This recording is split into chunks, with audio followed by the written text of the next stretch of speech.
بسم اللہ الرحمن الرحیم. میرے پاکستانیوں، میرا آپ سے ایک سوال ہے. میری جان یا آپ کی جان یا ہمارے لیڈر عمران خان کی جان کیا کسی انسان کے ہاتھ میں ہے یا اللہ کے ہاتھ میں؟ اگر تو آپ کا یہ ایمان ہے کہ ان کی جان اللہ تعالیٰ کے ہاتھ میں ہے تو خبردار اگر آئندہ آپ نے کبھی دل میں ذرا سی مایوسی بھی لے کر آئے آپ لوگ، میرا ایمان ہے کہ ہم سب سمیت خان صاحب کی جان اللہ تعالیٰ کے قبضے میں ہے اور وہ اللہ تعالیٰ خود اس کی حفاظت فرما رہے ہیں. آپ لوگوں نے دل میں کبھی بھی یہ غلط فہمی نہیں لانی. خطرات حقیقی ہوا کرتے ہیں، خوف ذہن کی ایک بیماری ہے. ہمیں اپنے لیڈر کے بارے میں تشویش ہے، انتہائی تشویش ہے. ہم فوری طور پر صرف اس کا علاج نہیں، صرف دوائی نہیں، ہم اس کی غیر مشروط فوری رہائی چاہتے ہیں. خان صاحب کی صحت کے حوالے سے جو تشویش لوگوں میں ہے، وہ تشویش اور وہ ارجنسی آئی وش کہ پوری قوم میں ہوتی، آپ میں بھی ہوتی. آپ خان صاحب کے لیے رونا شروع نہ کریں. آپ خان صاحب کی زندگی بچانے کے لیے انہیں ان غاصبوں ظالموں کے شر سے بچانے کے لیے عملی اقدام کریں. آپ سانحے کا انتظار نہ کریں، آپ ماتم نہ کریں، آپ ماتم کو ایوائڈ کرنے کے اقدامات کریں. آپ نکلیں، پورے پاکستان میں نکلے. ہم کسی کو انتشار کی یا اپنے ملک کو نقصان پہنچانے کی دعوت نہیں دے رہے. ہم آپ کو صرف اتنا کہہ رہے ہیں کہ آپ کی یونٹی میں، آپ کی آواز میں، آپ کی تحریک میں بہت طاقت ہے. اللہ تعالیٰ نے آپ لوگوں کو، انسان کو اپنا خلیفہ بنا کے اس دنیا میں بھیجا ہے. طاقت کا منبع اللہ تعالیٰ نے آپ کو بنایا اس قرۂ ارض پر، اس زمین پر. اپنے آپ کو کمزور نہ سمجھیں. آپ میں سے ہر شخص اپنے اندر پوری ایک کائنات ہے. آپ نکلیں، آپ حق پہ ہیں تو یہ پوری دنیا کی ساری طاقتیں آپ کا ساتھ دیں گی. یاد رکھیں، وقت پہ ایک ایک لمحہ قیمتی ہے. اور خان صاحب جیسا لیڈر بار بار نہیں ملا کرتا. خان صاحب کی سیاست ایک طرف، وہ ایک بہترین انسان ہے. نوجوانوں کے لیے انہوں نے اپنے کردار سے، اپنے عمل سے، جتنی انہوں نے زندگی میں جد و جہد کی ہے، اس سے یہ ثابت کیا ہے کہ وہ پاکستان یہاں کے غریب، یہاں کے مفلس، یہاں کے نادار لوگوں کا خیر خواہ ہے.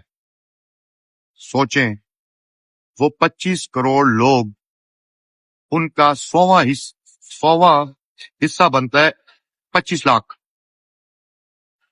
آپ 25 لاکھ لوگ اگر سڑکوں پہ نکل آئیں تو مجھے بتائیں کون سی طاقت ہے جو خان صاحب کو جیل میں رکھ سکتی ہے یا ان پہ ظلم ڈال سکتی ہے. آپ لوگوں نے ہمت کبھی بھی نہیں ہارنی. زندگی موت اللہ کے ہاتھ میں ہے. آپ نے جد و جہد کرنی ہے. دوسری امپورٹنٹ بات جو میں آپ تک پہنچانا چاہتا ہوں، کل خوشحال گڑھ کے مقام پہ ہم دھرنا دیے بیٹھے تھے اور روڈ بلاک تھا. کورٹ کا آرڈر آیا، فوری طور پہ پولیس ایکٹیویٹ ہو گئی. شاید کورٹ کا آرڈر ابھی ان رائٹنگ آیا بھی نہیں تھا، تب سے فورسز منظم ہونا شروع ہو گئی. یہاں پہ پہنچے اور اپنوں نے، پرایوں نے، سب نے مل کر بہت سارے لوگوں کو یہاں سے بھگانا شروع کر دیا. پہلی بات، ہمارا مقصد کبھی بھی لڑنا نہیں تھا، کبھی بھی اپنے ملک میں انتشار پھیلانا نہیں ہے. ہم لوگ خان صاحب کا نظریہ فالو کرنے والے لوگ ہیں. خان صاحب نے کبھی ہمیں تشدد کی سیاست نہیں سکھائی، ہم نہیں کریں گے. پرامن سیاسی جد و جہد، مزاحمت ہمارا آئینی، قانونی، اخلاقی، شرعی اور قومی فرض ہے جو ہم کرتے رہیں گے.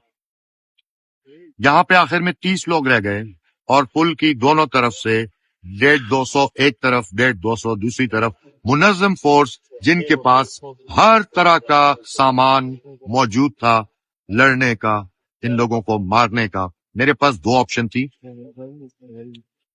ایک آپشن یہ تھا کہ میں اپنے ان 30 ورکرز کو, جو شاید مزاحمت کے اس بیانیے کے علاوہ حقیقتاً میدان میں اس کو لیڈ کر رہے ہیں, میں ان 30 لوگوں سے بھی جان چھڑا لیتا, آج یہ جیل میں ہوتے, یا میں یہ دھرنا بچاتا, یہ دھرنا قائم رہتا, روڈ کھولتا.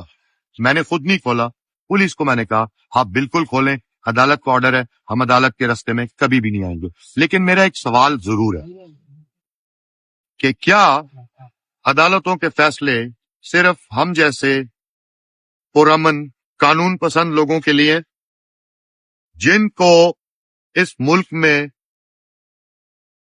شر پسند, دہشت گرد اور کیا کیا القابات دے دیے گئے ہیں, کیا یہ فیصلے صرف ہم نے ماننے ہیں؟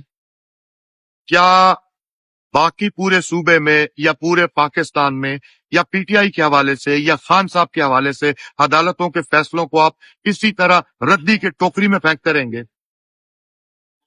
کل کے دھرنے کے حوالے سے مجھ سے اپنے بہت سے لوگ, اپنے میرے انہی 30 لوگوں میں سے ناراض بھی ہوئے, مجھ سے شکوہ بھی کیا, مجھ سے شکایت بھی کی. لیکن یاد رکھیں, ہم خان صاحب کے نقش قدم پہ چلنے والے لوگ ہیں. ہم نے کبھی بھی, میں ایز اے پولیٹیکل ورکر, اگر میں یہاں پہ موجود ہوں اور ان ورکرز نے مل کر یہ قیادت مجھے سونپی ہے, تو ان کے اگر ناخن کو نقصان پہنچتا ہے اس کا ذمہ دار بھی میں ہوں. یہاں پر اگر آنسو گیس چلتی ہے, پہلا شل مجھ پہ آنا چاہیے. یہاں پر گرفتاری ہوتی ہے, پہلی گرفتاری میری ہونی چاہیے. تو یہ حقیقت ہے جو میں آپ کے سامنے رکھنا چاہتا ہوں.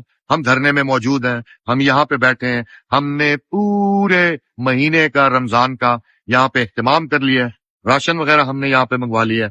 ہم یہیں پہ بیٹھے ہیں, جو لوگ ہمارے مہمان بنیں گے ہماری طرف سے انہیں خوش آمدید کہا جائے گا. آپ ضرور آئیں, اور یاد رکھیں ہمیشہ سے یہ جنگ اعصاب کی جنگ تھی. میرے جو بھائی یہاں پر میرے فیصلے پہ انہوں نے اعتراض بھی کیا, انہیں بھی کہتا ہوں, آپ سب کو بھی کہتا ہوں, یہ ایک دن کی لڑائی نہیں ہے, یہ ایک طویل جنگ ہے. لیکن ارجنسی اس میں ہونی چاہیے سب کی طرف سے کہ خان صاحب کی زندگی ہم سب کے لیے بہت قیمتی ہے. اپنے اعصاب کو مضبوط کریں, اور انشاءاللہ ہم میدان پہ کھڑے ہیں, ہم کبھی بھی پیچھے نہیں ہٹیں گے. اور ہمارا مطالبہ صرف دوائی خان صاحب کی یا صرف ان کا معائنہ یہ نہیں ہے. ہمارا جو مطالبہ ہے وہ ہے خان صاحب کی فوری اور غیر مشروط رہائی. انشاءاللہ یہ دیکھیں, گرتے ہیں شاہ سوار ہی میدان جنگ میں, وہ طفل کیا گرے گا جو گھٹنوں کے بل چلے. جو میدان میں اترے بغیر پہلے ہی ہار مان جائے وہ ہم سے دور رہے. کمزور دلوں والے یہاں پہ نہ آئے.